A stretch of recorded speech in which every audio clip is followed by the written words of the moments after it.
Welcome to another edition of Jazzland Sketches. My name is Ray Alexander, and today we're going to be taking a look at primarily a sideman. And from time to time, I like to expose or speak about some of the people behind the scenes who didn't get the notoriety that the leaders of their respective groups did. I like to speak about arrangers, composers, producers even, and we will do that in the course of my dissertations here on Jazzland Sketches. The first person I want to talk to you about today was a drummer that toiled with Duke Ellington's orchestra for a better part of a quarter century, and that was extremely important because it showed to me, as it did in the case of some of the other members of the band, that Duke Ellington, as well as Count Basie, probably more than any other band leaders I can think of over the course, the rich history of jazz music, is that they were incredible leaders. They were highly compassionate and sympathetic, and they knew how to keep people together. And Sonny Greer is a good example, and he had some problems with, I believe, alcohol and so on, but Duke managed to keep him for that long, but finally at the end they did part ways. But Sonny Greer was a very flamboyant drummer. You know, the way he would sway and swerve his sticks and so on. And actually he introduced chimes at some point in the evolution of the band when they did a Christmas song called Ring Dim Bells. I haven't found a copy of it yet, but I'm still looking, and if I manage to find it before the end of this podcast, I certainly will play it for you. But he probably more than anybody had great charisma, and people would love to go and see him. And there is actually film footage of the early days of Duke Ellington's orchestra out there, and you can look for it. Sonny Greer. He was born on December the 13th in 1895 and passed away March the 23rd of 1982.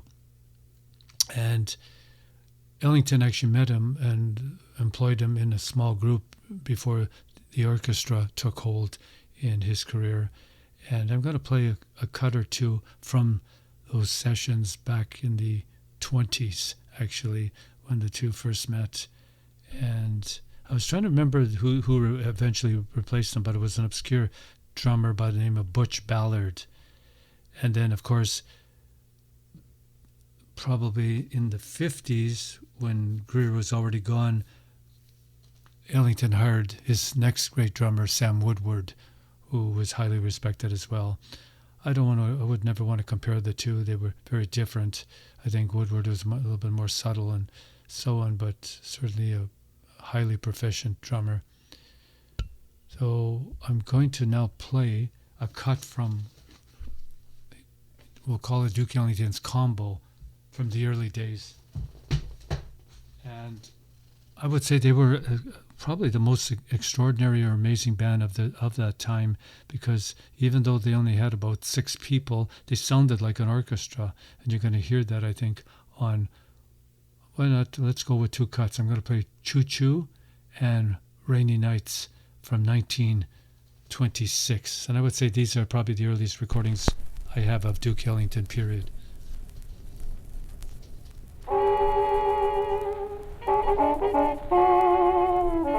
So listen for the percussive work of Sonny Greer.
Once again, you just heard the Ellington Orchestra from 1926 with Choo Choo and Rainy Nights. And you know what? They were highly advanced for their time. Only Fletcher Henderson was creating a real stir, I think, amongst fans and critics in those days. Ellington and Henderson were at the head of the pack. And I think the people were the richer for it, rather. Well, as I mentioned, I think Greer only lasted probably till the late 40s because his drinking got the best of him, and when Ellington hired a second drummer, Butch Ballard, I think Sonny Greer became outraged and he gradually left. But you know what? He still played. He stayed in New York and he played until well into his 80s with different people. One album that you can find him on is Never No Lament. I don't have it, but apparently that's probably some of his best drumming with the Ellington Orchestra. But I mentioned that in 1930, when Ellington was at the peak of his game at the Cotton Club, Sonny Greer one day on a recording introduced some chimes, and it's interesting, and I'm going to play them on a song called Ring Dem Bells. Probably could play this at Christmas time. And one last thing to say about Sonny Greer before we leave him is that there is a famous photograph out there. I've seen it on a postcard. It's he and his boss, Ellington, surrounded by a bunch of percussive instruments. Maybe you've seen it. It's quite a wild-looking photograph, and of course that sort of sums up Sonny Greer. He was kind of a wild man. But like I said, he was probably the most flamboyant sideman that Ellington ever employed. I can't think of anybody else that came close, actually. So here he is on Ring Dem Bells in 1930, once again with the Duke Ellington Orchestra. And for the record, his official name was William Alexander, which is a name dear to me, Greer.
One final note about that cut, by the way, Ring Them Bells, which Ellington recorded in 1930 with, once again, Sonny Greer on drums and chimes.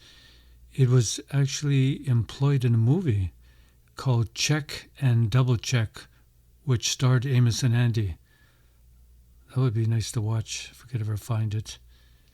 Anyways, that's from his Cotton Club days, and I hope you enjoyed my dissertation on Sonny Greer, one of the first great drummers actually in jazz, period. Never mind the first great drummer with Duke Ellington.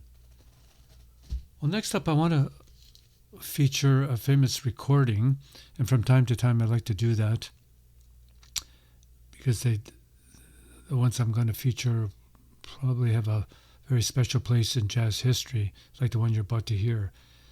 On December the 13th, back in 1927 or 28, I'm just trying to determine that.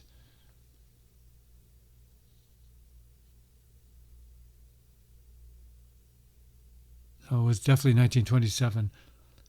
We're going to listen to a song called Hotter Than That. And what's special about this is it's one of Louis Armstrong's first recordings, and he's with his glorious Hot Five group, which then he later expanded it to seven. But they were probably the first band to really start improvising and pave the way for what was to come. And in his band, he not only had, of course, himself on vocals, which you're about to hear, and trumpet, and he was a trendsetter in that respect as well. But Fred Robinson is on trombone, Jimmy Strong is on clarinet, Earl Hines, one of the greatest piano players of that time, on piano, and also, oh, wait a minute, I'm just looking further. No, actually, Earl Hines is not on that particular recording. Kid Ory is actually on trombone. I was looking at the wrong lineup. There's two lineups for that group. So Kid Ory, probably the first great trombonist in jazz. Johnny Dodds is on clarinet. Johnny St.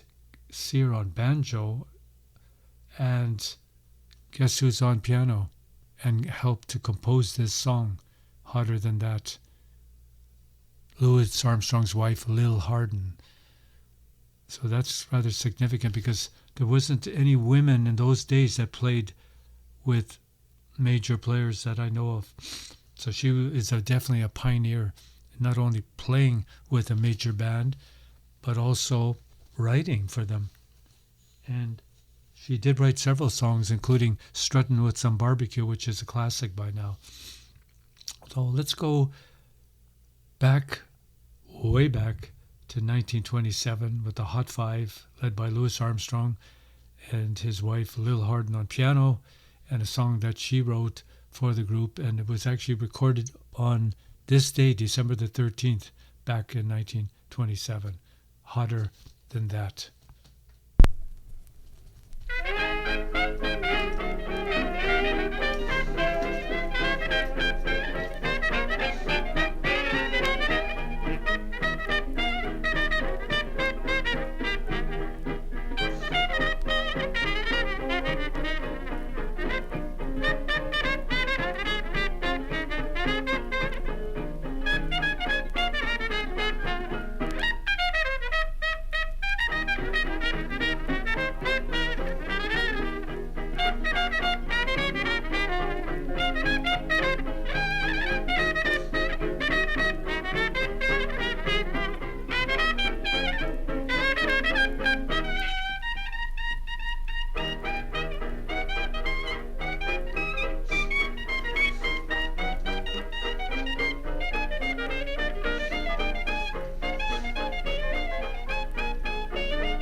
Very nice. Lil Hardin's Hotter Than That, 1927 with Louis Armstrong and his fabulous Hot Five. So you can see that his group, along with Ellington's small group and probably Fletcher Henderson, were the major players of the day. They were the pioneers of early jazz. And Henderson and Ellington, of course, not long after started forming bigger bands. Armstrong basically stayed with a smaller combo format for a while, but by 1935 or so he formed an orchestra, and that was, I thought, spectacular. Some of his finest recordings I've ever heard, and I have that record, and I'm sure we'll do a special on Louis Armstrong one of these days. Stay tuned for that. Well, I have one more recording that was actually done on this day, December the 13th. That's very special, and I'm going to be right back with it, but and the hint is Moten Swing. Do you remember that? Stand by. Well, here we are with my CD set up. The other recordings you heard were on vinyl. And by the way, I employ vinyl most of the time. I prefer it. I hope you dig it as well. Now, this recording that you're about to hear is from the Smithsonian collection that was put out several years ago, and it contains 6 CDs, and it's kind of an evolution of jazz. And they have, like one Ellington song at least, one Count Basie, one Cecil Taylor, for example, the modern era, and so on. And but in some cases when, the people are very, very pioneering or special, like Miles Davis and Duke Ellington, there'll be more than one piece by them at different points, of course, in their career. Now, the other band that I always thought was very special from the early days after Henderson and Ellington orchestras was the Bennie Moten Jazz Orchestra. And not so much because of him, but because of the people in the band. I mean, he definitely had an ear for talent, and he had some of the best players ever who eventually went on and formed their own groups or joined bands like Duke Ellington. We're talking about Count Basie is the piano player you're about to hear, who starts off the proceedings. And probably my all-time favorite tenor saxophone player is here, Ben Webster, who's going to also do a solo. He was a gorgeous ballad player, as you might know. Very sensuous sound. Hot Lips Page is on trumpet. And, well, what else can I say? That's probably enough for you to... Oh, there's one other guy that I just remembered. Eddie Durham is on guitar, one of the first amplified guitars ever. So we're going back to 1932, and on this day, the 13th of December, Bennie Moten and his band laid down a classic song that has become a standard over time. Many orchestras have tried to emulate that sound. It's called Moten Swing, named after himself. So sit back and relax one more time for this day in jazz, and I hope you dig it, and we will pay our goodbyes right now. My name is Ray Alexander. Thanks for joining me on Jazzland Sketches, and we will see you very soon.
Gosh, I can't leave you just yet. I forgot for a moment. I had a momentary lapse. It's the season to be jolly, and seeing that we just played somebody not too long ago by the name of Satchmo Louis Armstrong, what better person to celebrate the season than Louis Armstrong with a song that he did way back when, probably late 40s, early 50s, called That You, Santa Claus. Here he is with the Commanders.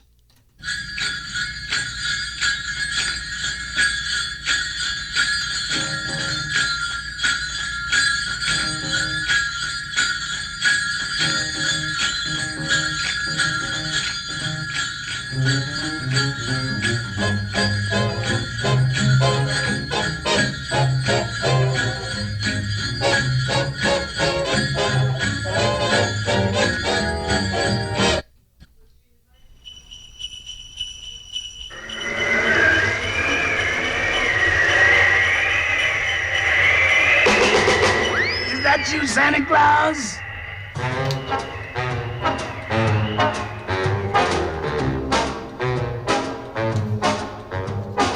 Gifts I'm preparing for some Christmas sharing, but I pause because hang in my stocking, I can hear knocking. Is that you, Santa Claus?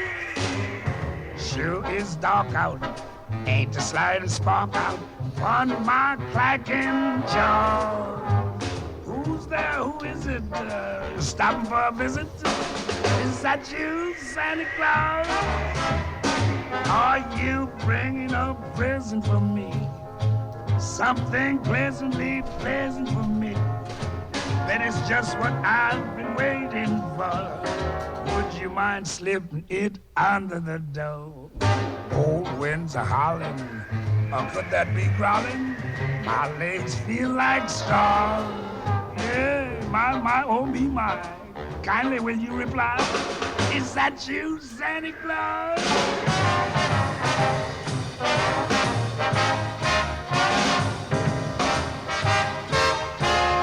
Yes, hanging the stocking, I can hear knocking. Is that you, Santa Claus?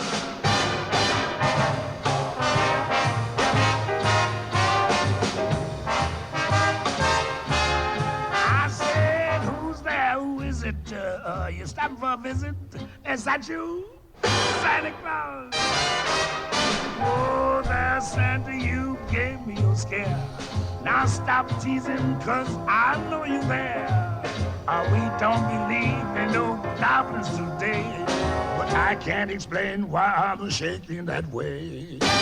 Then I can see old Santa in the keyhole. I'll get to the cause. One peek and I'll try there. Oh, there's an eye there. Is that you, Santa Claus?